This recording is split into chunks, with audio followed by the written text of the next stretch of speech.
Hello students. तो आज जो हम लोग पढ़ेंगे ना, ये टॉपिक है फ्लक्स। ठीक है, बहुत सारे स्टूडेंट बोल रहे हैं कि सर फ्लक्स थोड़ा सा समझ नहीं आ रहा है। वेरी इजी सिंपल टॉपिक है, सिंपल चीजें हैं। आप लोगों को फ्लक्स के बारे में थोड़ा सा बता देता हूँ। तो देखिए, फ्लक्स 10 में भी जरूरी है और फ्लक्स क्लास 12 में भी जरूरी है। 10 में हम मैग्नेटिक फ्लक्स पढ़ते हैं इलेक्ट्रोमैग्नेटिक इंडक्शन के लिए, और यहाँ पे क्लास 12 में हम लोग कौन सा पढ़ेंगे सर?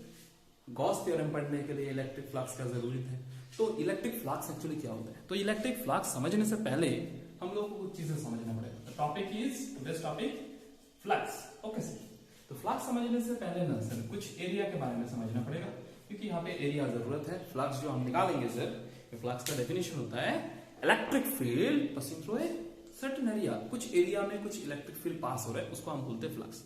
तो सर हमको पहले एरिया के बारे में समझना पड़ेगा, क्योंकि सर आप बोलोगे सर एरिया में क्या समझना है? सर एरिया में बहुत कुछ समझना है। नॉर्मली हम लोग एरिया का क्या लेते हैं सर? मैग्नीट्यूड लेते हैं। तो magnitude is length into breadth. अगर स्क्वायर हुआ तो इसका क्या होता है सर? लेंथ इनटू लेंथ या साइड इनटू साइड, जो भी है। लेकिन सर यहाँ पे जो एरिया है ना, वो एरिया स्केलर क्वांटिटी नहीं है। पहला चीज ध्यान से सुनना कि ये जो एरिया है वो स्केलर क्वांटिटी नहीं है। ये कौन सा क्वांटिटी है sir? This is vector quantity. तो बोलोगे सर अरे एरिया हम लोगों ने इतना टाइम से पढ़ के आया, कौन सा क्वांटिटी? Scalar quantity. लेकिन वेक्टर कैसे? क्योंकि एरिया का क्या होता है सर? डायरेक्शन होता है। अब कैसे डायरेक्शन होता है? जैसे आप लोगों को सिंपल दिखा देता हूं। ये जो इसका जो है ना एरिया कितना होगा सर? Length into breadth. लेकिन सर इसका दो सरफेस है, एक सरफेस ये और दूसरा सरफेस ये। ठीक है, एरिया दोनों जगह का ही सेम है, लेकिन ये सरफेस एक है, ये सरफेस एक है। तो इनका ना अगर आपको ये सरफेस चाहिए तो इसके लिए डायरेक्शन होता है। Direction is perpendicular to the surface. ठीक है, तो this is the direction and this is the magnitude. तो मैग्नीट्यूड प्लस डायरेक्शन दोनों मिलकर ये क्या हो गया सर? Vector quantity. तो इसलिए जब भी आपको कोई भी एरिया यहाँ पे बताना है, उसका सर क्या बताना है? डायरेक्शन तो ऑब्वियसली आपको बताना है। तो डायरेक्शन अगर बताओगे आप तो कैसे बताओगे सर? तो डायरेक्शन बताने के लिए हम लोग क्या करते हैं, जैसे मेरे पास ये एरिया है, ठीक है, तो जो ये सरफेस है, तो इसके लिए डायरेक्शन जो है always perpendicular to the surface. Direction is always perpendicular. इसको हम एन कैप से ड्रॉ करते हैं। ओके सर, एन कैप से लिखते हैं। तो दिस इज एरिया, इसका लेंथ कितना है, ब्रेथ कितना है, this is the area vector. तो आप लोगों को जब भी एरिया लिखना है ना, जैसे एरिया लिखना है तो एरिया के ऊपर ऐसे नोटेशन देना है, क्योंकि सर ये समझता है एरिया का magnitude as well as direction. इस बुक में नॉर्मली बुक में क्या लिखा जाता है सर? नॉर्मली बुक में ऐसे लिखा जाता है एस या डीएस। अब डीएस के लिए स्मॉल एरिया है तो डीएस लिखोगे, लेकिन इसके साथ में क्या है सर? इसमें साथ में वेक्टर सिंबल, मतलब the area is vector quantity. यहाँ पे जो एरिया लेंगे this is vector quantity. Okay sir, तो चलिए अब हम लोगों को क्या करना है? अब हम लोगों को क्या निकालना है? फ्लक्स। तो फ्लक्स निकालने का मतलब है, फ्लक्स जो है सर, फ्लक्स का डेफिनेशन क्या बोला? इलेक्ट्रिक फील्ड जो है, इलेक्ट्रिक फील्ड क्या होता है? एक एरिया में, एक सरफेस के एरिया में कितने नंबर ऑफ इलेक्ट्रिक फील्ड पास होता है। ठीक है, दिस इज फ्लक्स। तो फ्लक्स का डेफिनेशन बड़ा इजी है। मेरे पास कोई भी एरिया है, जैसे सोचिए ये बुक है, इसमें इलेक्ट्रिक फील्ड इधर से आ रहा है, इलेक्ट्रिक फील्ड इधर से इलेक्ट्रिक फील्ड आ रहा है, तो इसके अंदर से पास होगा। This is electric flux. लेकिन सर अब बोलने वाला तो ऐसे बोल दिया हमने कि सर ये देखो सर, ये एक एरिया है, इसमें ऐसे रखोगे तो इलेक्ट्रिक फील्ड पास होगा, लेकिन ऐसे रखोगे तो इलेक्ट्रिक फील्ड पास नहीं होगा, क्योंकि इस जगह पे एरिया बहुत कम है। अगर पतला शीट हुआ तो सर इलेक्ट्रिक फील्ड इसके ऊपर से चले जाएगा, अंदर तो पास नहीं होगा।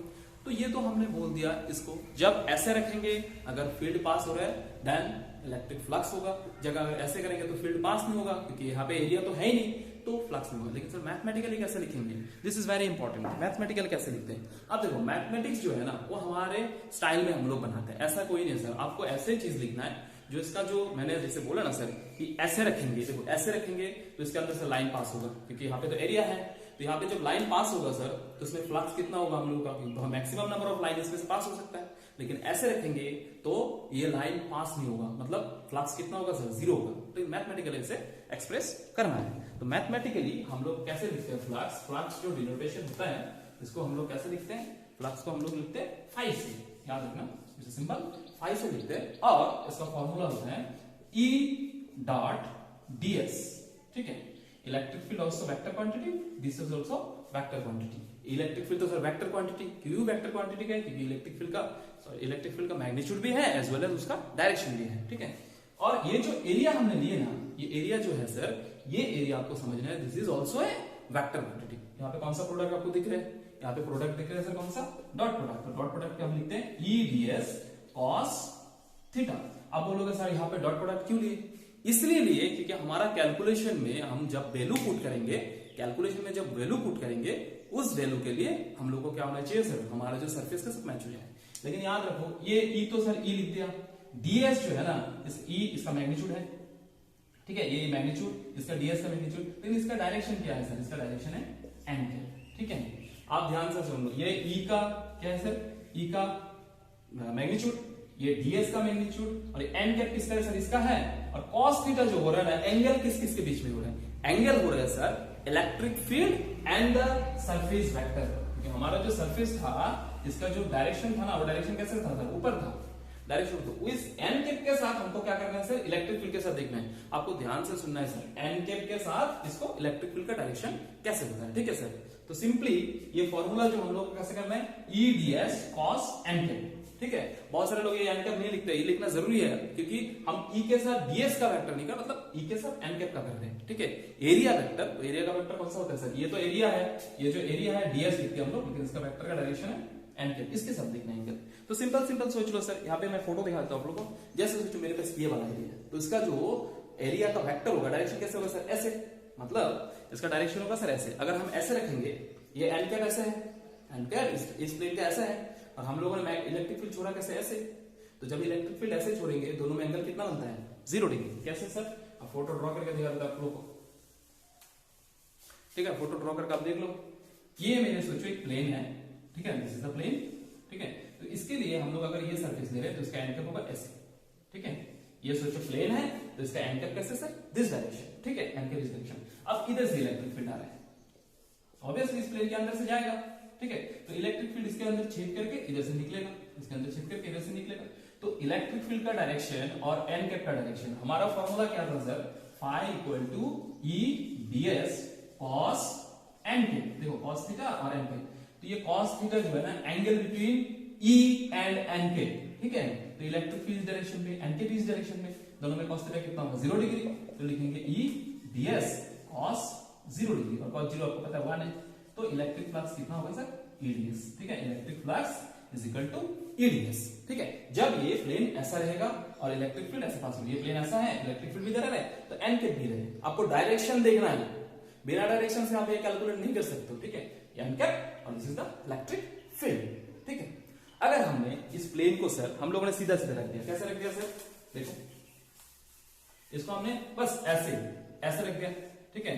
तो इसका एन कैप जो सर इधर होगा, इसका एन कैप जो परपेंडिकुलर टू द ऐसे होगा, ऐसे, ठीक है। एन कैप जब हम इलेक्ट्रिक फील्ड इधर से छोड़ेंगे ना सर, देखो ये होता है हमारा प्लेन, इसका एन कैप सर दिस हुई, ठीक है। अब इलेक्ट्रिक फील्ड जो आ रहा है सर इधर जा रहा है, तो एंगल कितना बना सर, एंगल बना 90 डिग्री, ठीक है। अगर ऐसे हमने प्लेन रखा तो एंगल बना 90 डिग्री। तो इसमें से एक भी लाइन पास नहीं हो रही, क्योंकि ऐसे रखने से तो एरिया है ही नहीं, एरिया तो ऐसे होता है सर, इसमें जाने से एरिया जाएगा ऐसे, तो इसमें रखने से कितना एंगल होगा सर, 90 डिग्री। तो अगर ऐसे रखे, अगर एन कैप सोचो इस डायरेक्शन में है तो एंगल इज 90 डिग्री। तो हम तब लिखेंगे phi equal to E ds cos 90 degree, ठीक है। एन कैप थोड़ी में, और cos 90 पूरा कितना होता है, 0 होता है। तो फ्लक्स क्या होता है सर, 0। तो आपको ये समझना है सर, जब 0 डिग्री पे रखेंगे कौन, सरफेस का vector and electric field, surface के वेक्टर एंड इलेक्ट्रिक फील्ड, तब जाके हमारा फ्लक्स क्या होता है, मैक्सिमम, तब जाके हमारा फ्लक्स होता है मैक्सिमम। लेकिन जब हम 90 डिग्री रखेंगे, क्या 90 डिग्री रखेंगे sir, area vector and the electric field, बार बार बोलो, area vector and the electric field, जब हम दोनों 90 डिग्री रखेंगे तब फ्लक्स हो जाएगा। ओके, तो हम लोगों ने ये देखे सर क्या है कि अगर ये जो एरिया वेक्टर है, ये जो एरिया वेक्टर है, area vector and the electric field दोनों अगर क्या होता है सर, सेम डायरेक्शन में रहता है, तो फ्लक्स कितना होता है, मैक्सिमम। क्योंकि एंगल कितना होता है, 0 डिग्री। तो 0 डिग्री होने से हमारा कैलकुलेशन की वजह से कितना आता है, E phi equal to E dot ds। अगर सर यही वाला, अगर एरिया वेक्टर, अगर सोचो एरिया ऐसा है, ये जो एरिया वेक्टर ऐसे है और इलेक्ट्रिक फील्ड इधर जा रहा है, तो एंगल इज 90। सो 90 होने की वजह से सर फ्लक्स कितना हो जाता है, 0। आप लोगों को याद रखना है फ्लक्स कब ज्यादा होगा, when area vector and electric field both are parallel to each other, ठीक है। एंटी पैरेलल होने से भी होगा सर, एंटी पैरेलल होने से वो ज्यादा होगा, ठीक है। लेकिन अगर 90 डिग्री है देन द फ्लक्स इज 0, ठीक है। तो इस वाले वीडियो में आप लोगों का कुछ भी प्रॉब्लम हो रहा है सर, कुछ भी इसमें प्रॉब्लम हो रहा है, तो क्या करना है, आपको मैसेज करके हमको बोल देना, हम इसके रिलेटेड आपको बता देंगे, ठीक है। और अच्छा लगा तो सब्सक्राइब जरूर करना और आपको दोस्तों के साथ शेयर करना, क्योंकि उसको भी कुछ फायदा हो जाए, ठीक है।